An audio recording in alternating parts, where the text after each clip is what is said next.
There's a bunch of crazy stories written by the Brothers Grimm. And now you're gonna learn all about them, listening to the Brothers Grimm. Students and scholars, friends and relations, welcome to the Brothers Dim podcast, where we, Mike and Phil, discuss the crazy-ass stories written down and recorded by the Brothers Grimm. My name is Phil, as I said. And my name is Mike. How are you doing? Decent. Okay. Not dead yet. Oh, that's good. How about you? I have RSV. My son got RSV at daycare, and everyone at that daycare got RSV. And then he gave it to me. But I'm on the mend. Children are the gift they keep on giving. I wasn't sick for 3 years during COVID, and I have, since this kid has started going to daycare, I look and feel like Bill Belichick, who also looks like he's just constantly got the flu. But he's playing through it. Not for much long if he keeps on going the way he's going. That's true. Because the Patriots are terrible this year. Although maybe the Patriot Nation's ready to get zapped. It's all part of Bill's plan, I'm sure. I would hope so. But that all aside, we have today one of the most important folk tales. Arguably, I would say one of the most important folk tales that exists. Oh my God. Possibly in history. I'm not sure how you would measure that, but it's one of the biggest ones.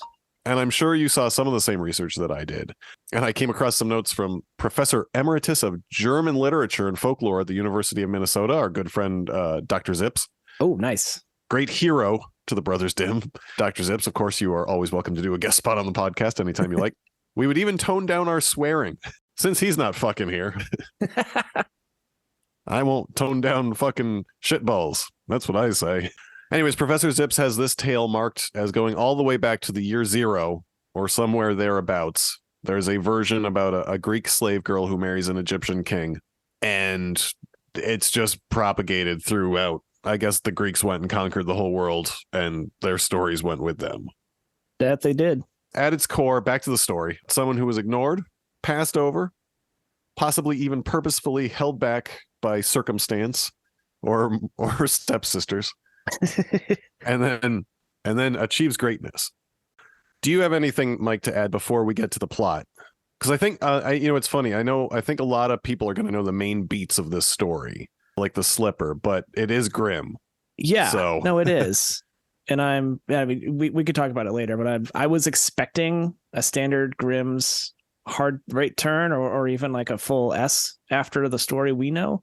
And it really wasn't. I feel like the story we know is more or less present. Kind of. Yeah. Anyways, without further ado, let me get into the plot of story number 21 by the Brothers Grimm, Cinderella.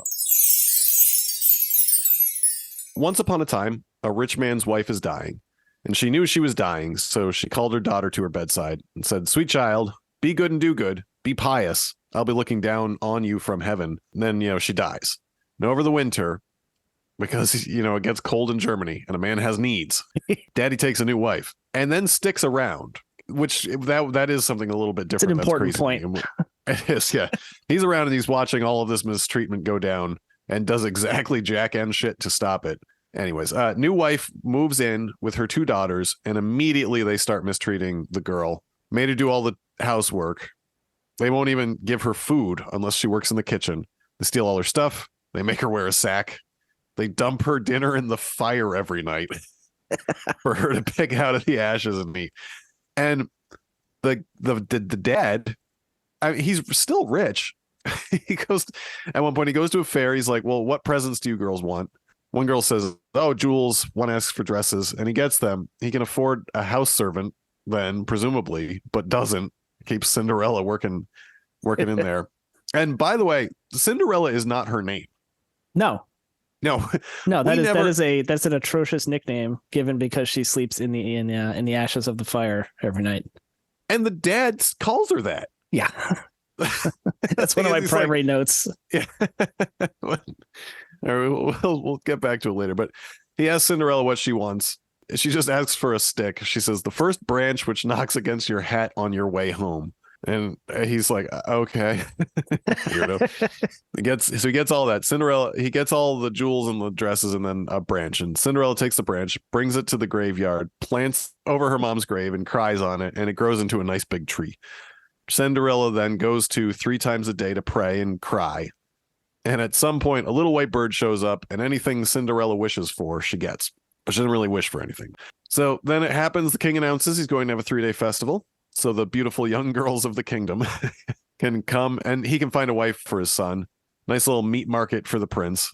But everyone's very excited. 2 stepsisters are set to go. Cinderella wants to go with them. Stepmom's like, well, you're all dirty and you don't have any good dresses or jewels. So you know what? Actually, here, just throws a bunch of lentils into the fire and says, if you can pick all the lentils out in 2 hours, you can go with us. Cinderella, apropos of nothing, goes out the back door and calls out to the birds to come and help her. And come the birds do, peck all the lentils out of the fire and they leave. Cinderella goes up to stepmom, says, finished. Stepmom's like, first of all, you still don't have a dress and you can't dance. Second of all, here's 2 more dishes of lentils into the fire for you. This stepmom and sisters, they go off to the ball. Cinderella goes to her mom's grave and says a poem. She says, shiver and quiver, little tree, silver and gold throw down over me. Birds up there, tosses down a gown and some silver and silk slippers. Off to the ball. She looks great. Stepmom and sisters see her, but no one knows it's Cinderella. Prince sees Cinderella and it is on. She's all he wants. Dances only with her. Finally, she's tired and wants to go home. Prince says, no problem, I'll walk you home, because he wanted to, quote, see to whom this beautiful maiden belonged. He wanted to meet her dad. Anyways, but she runs off and hides in a pigeon coop.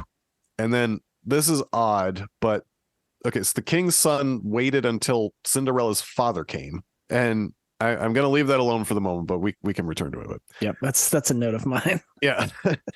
Cinderella's father is there, though, and says, could it be Cinderella? Chops down the pigeon coop, but she has already fucked off out the back, sneaks home. Whole family goes home, and there's Cinderella in her bed, which at this point is just a fireplace. And she's in her sack. So day 2 of the festival, carbon copy of night 1 with, food in the fire. Cinderella goes to her mom's grave, calls up to the bird. Bird sends down another, even more beautiful dress. Everyone goes to the festival. Cinderella separately, but as soon as the prince sees her, he's on her like a black line on a lima bean. Dance all night. She gets tired, leaves, this time climbs a pear tree to get away, and they call her father again, say, girl's up the tree. The father wonders if it's Cinderella. Chops down the tree. She's already sleeping back in the fireplace. Day 3 comes, and the prince has a stratagem. He has smeared pitch all over the stairs. So this time when she runs away, she'll get caught up in the sticky tar. Sure enough, Cinderella arrives, more splendid than ever, this time wearing golden slippers. Cinderella escapes again, but in running away, she loses a slipper. They go to Cinderella's father. They say, okay, the girl I love's foot fits into this slipper, and I guess she's at your house. 2 stepsisters, though they know they are not the girl, are delighted. And there is no explanation as to why this house is the only one they try, but it's just the first one, I'm sure. It's just it's the closest one to the castle. Sister well, I mean, she makes it back pretty quickly each night, so maybe. Yeah, no, it's a hop, skip, and a jump away. She doesn't have a carriage or nothing, but Sister 1 takes the show, realizes her foot's too big. Mom is like, just cut your big toe off and it'll fit. She does, the shoe fits, and oh, hey, if the shoe fits. Oh, I wonder if that's from this. You know what? It doesn't matter. Shoe fits. The prince says, great, you're my girl. But it was not to be, for as they're riding away in the carriage, a couple of pigeons shout down a little poem. And they're like, bro, check her actual feet. And the prince does. Sure enough, shoe full of blood, no toe. He's like, here, you ain't the one. Goes back. Second sister has a wise idea. She shaves off the heel of her foot to get the shoe on. Shoe fits, but again, the pigeons again. Like, dude, look inside the shoe, man. And he does. Girl's bleeding all over. So again says, oh, yeah, right, shit. Okay, you're not the one either. Prince says, is there any other ladies in here? And Cinderella's dad says this about his daughter. Says, no, there's only a little stunted kitchen wench, which my late wife left behind, but it can't be her. Prince is just like, well, bring her up. They argue a bit, but Prince finally, He says, like, I'm the goddamn future king. Bring this woman out. Finally, they do. The shoe fits. They ride away. Pigeons assure the prince that they got the right one. They fly down and sit one each on Cinderella's shoulders. Prince is like, oh, and also, yeah, I recognize this face. So that makes sense. And then the prince and the birds and Cinderella all go back to the castle. And then just like a little extra at the wedding night, the stepsisters, now they're trying to get in good favor with Cinderella. They show up and say, oh, hey, girl, you know what? We'll go to church with you. How about that? And she says, okay. They sit on either side of her, and then the birds just peck out both of their eyes, and they both end up blind. The end.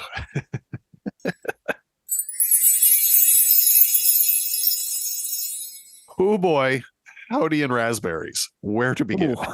My first question was, where is Dad? And then there the whole time. And then he shows up and he's like, "Hey, Cinderella, what the hell do you want?" Stunted kitchen wench. What if she had said, extravagant gowns and jewels? Would he actually have gotten that, or would he still like, "Nah, I'll just get you a stick"? No, that's a good point. Maybe she didn't even bother to ask for the good stuff. Yeah, maybe this was the 7th time this has happened. Even if I fucking ask for a new bike, my stepsisters are just going to steal the fucking bike or the dresses or the jewels or whatever, and they're going to make me sleep in a sack. So I just, you know what? Give me a stick. How about that? Yeah, Dad's an ass. I was expecting this to be the standard. Dad has disappeared, and maybe they forgot to mention it or what. But no, he's right there, just joining right in. Yeah, because Cinderella in the Disney movie is where I first, I guess, encountered Cinderella, which I'm sure most people did. But the Dad's not there. No, he remarries the evil lady, and then he dies shortly after that. So Cinderella's just left with the stepmother and the stepsisters. We've had some bad dads in these stories. Well, to be fair, he didn't try to sell this one or leave her to die in the woods. Although maybe this is worse, because if you get left to die in the woods, actually you usually end up pretty well off. There was the dad. Was it 12 ravens, 7 ravens? The 12 brothers. Oh, okay. It was just called. Yeah, okay. But they were turned into ravens or swans or something. Do you want to talk about moral? I mean, I know what the moral's supposed to be. It's piousness and goodness, and stick to your lane, no matter how terrible people are, and maybe it'll work out for you.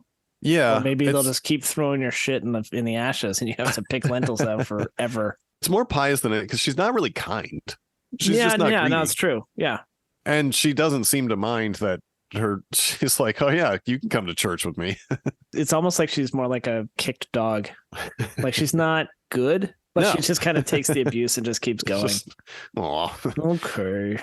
No midnight in this story, or midnight aside, no real magic. I guess the bird, which I'm guessing is the mom, right? Yeah, I guess. Or the mom sent the birds to help, because she said. Yeah.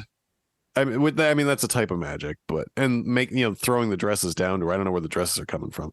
Not in a bippity boppity boo fairy godmother magic, though. No pumpkins, and she just gets tired. Yeah, that's it. She's just like, nah, I'm good. Yeah, she knows when her time's up at a party. Yeah, because you don't understand how fucking awful it is living with these people, and if they find out that I came to this party, if I don't get home before them, like never as bad as. Yeah. They are going to literally beat me to death. If I'm asleep when they get home, then I will avoid most of the beatings. Yeah, they just make fun of me. I get to hear it about it. ATU, Arn Thompson, type 510A, persecuted heroine, or straight up the Cinderella. 510B, by the way, is just called donkey skin. So I don't know why they share the same number. I'm sure we're going to find out at some point. I cannot wait till we get to that one. Yeah. As I said, this story's been roaming around the world for 2,000 years. Everyone has multiple versions. It shows up 3 times in the Arabian Nights. In 1893, someone in Britain produced a book that was just 345 variants of Cinderella. Wow. And that was 130 years ago. That's intense. I mean, that's a hardcore thesis right there. That is. And it's probably not even a complete accounting. That's the best they did. Chaucer had one. There was one in the Decameron.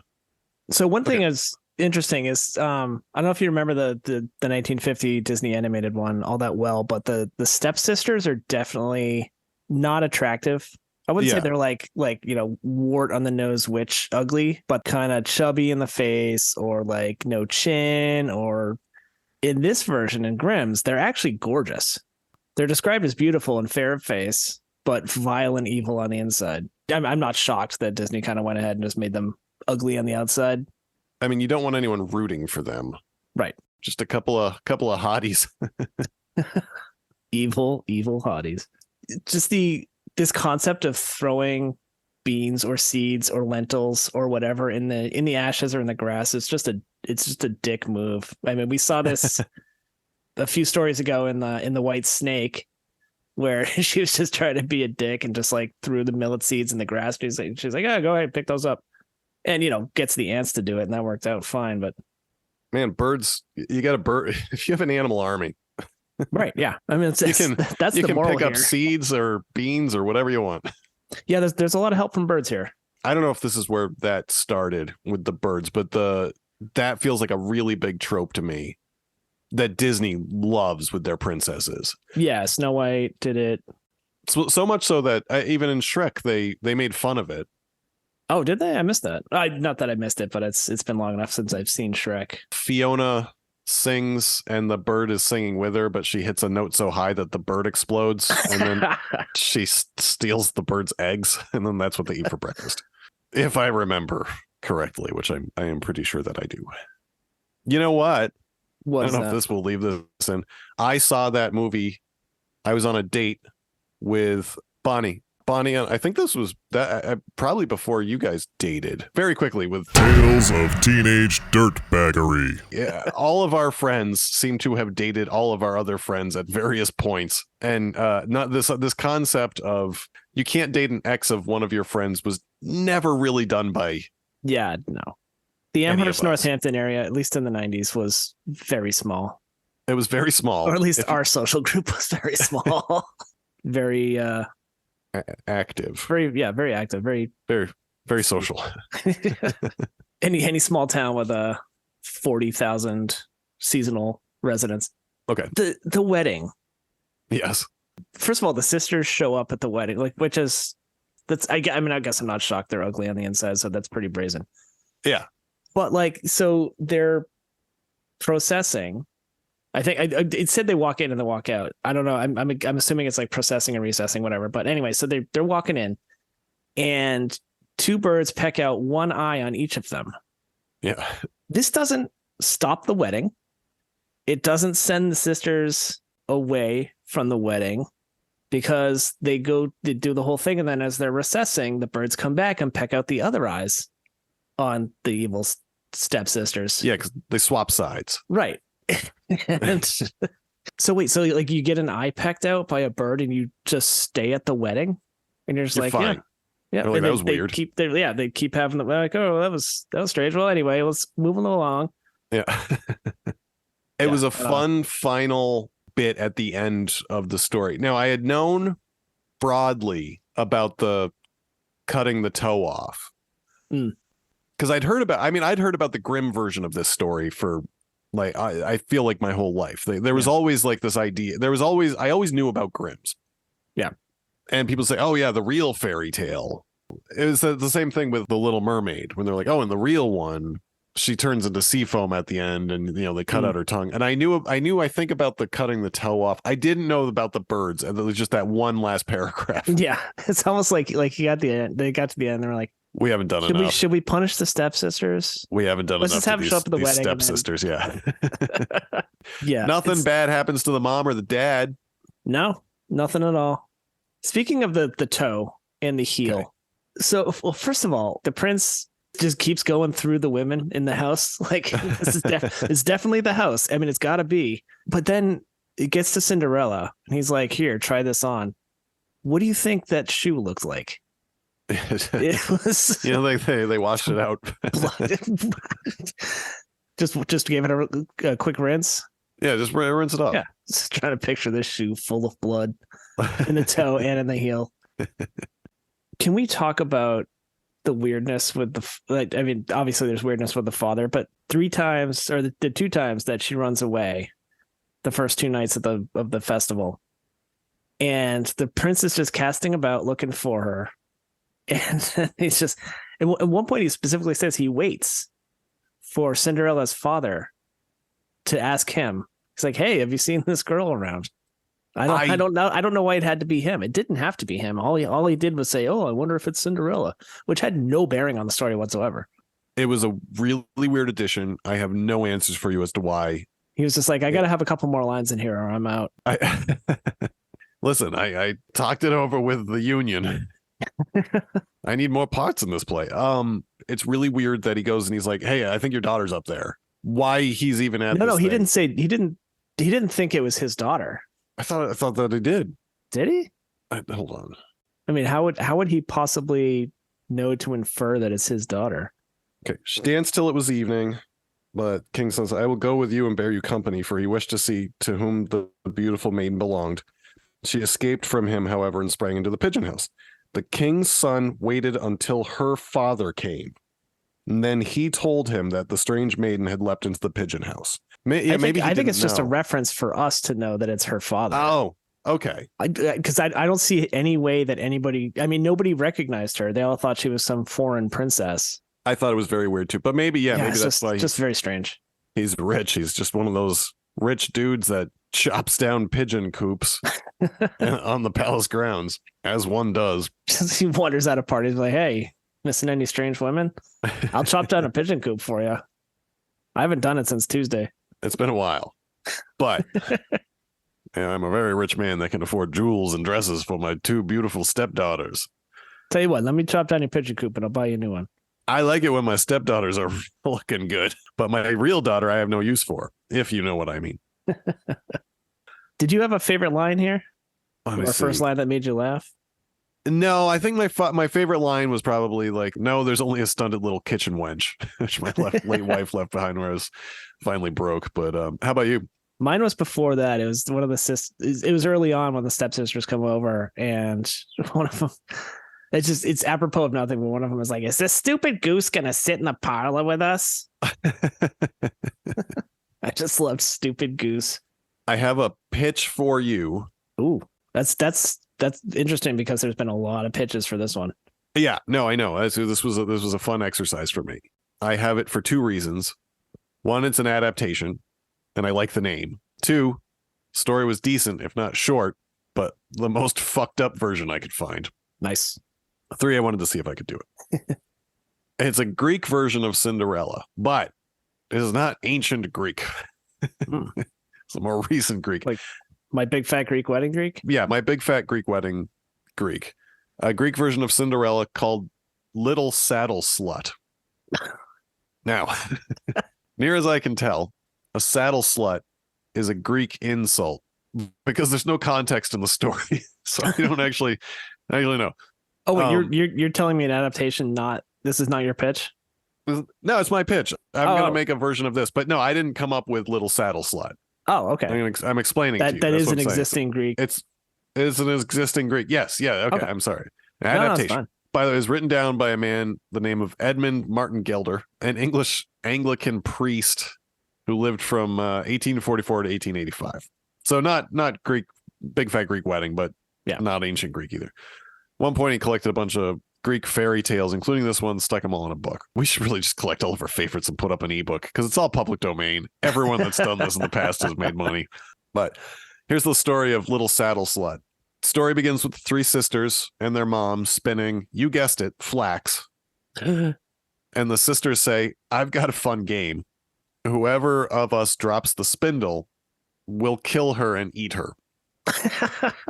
So the mom drops the spindle and then they kill her and they dine on her flesh. Saddle Slut. She refuses to join in on this macabre meal, buries her mother's bones. She smokes the bones with incense for 40 days, after which the bones crumble and she finds a treasure of garments and coins that had been inside the bones, I guess where the marrow is. She puts on the garment, which is glowing bright, and visits the church and just starts throwing money all around. And in one visit, she sees the prince. Prince is like, "This woman in glowing dress is amazing, and she seems to have a lot of money. I want her to be my wife." So that happens. They have a baby. The sisters come back, though, when she's all worn out from giving birth. They toss her in a barrel which I knew you would Ooh, like. I They float love her down the barrels. river. Yeah, you love capital just- punishment with barrels, man. They just floated her down the river. Float her down the river, but she No eventually gets imagination. no. Well, and here's where it catches up with them. She eventually gets loose, wanders the wild wood for a while, praying to God. Finally, God just gives her an enchanted cabin. She's perfectly happy. It cooks for her, and it cleans her clothes, whatever she wants. She just says, "Cook for me," and a meal appears. After a while, the prince is wandering around and just finds her. They have a little back and forth, and then they go home, round up the sisters, and hew them to pieces. Nice. The end. And I think I'd love to have that one as a part of like a trilogy of horror stories from Grimm, which I think we've talked about this a little bit. But like the Tales from the Crypt, Tales from the Dark Side era. Yeah. Where you just have like a movie with 3 little short stories. So this would be part of that. I think you get 24 minutes out of Little Saddle Slut. That's all I have, though. Do you have anything else you want to talk about? No, I mean the poems were weird, especially the first one where it's like when she's talking to the birds just to like pick up the the lentils. Yeah. Just poetic instructions on how to pick up lentils. Right. She can only speak to them in poem, I guess. It makes as much sense as fucking anything else in this story. That's fair. Or Yeah. anything else in Grimm's. Straw, a coal, and a bean. Oh boy. All right. Well, then without further ado, Let's call it. let's call it. This has been Grimm's story number 21, Cinderella. My name is Phil. Yeah, my name is Mike. Sleep tight, and we will see you next time. See ya.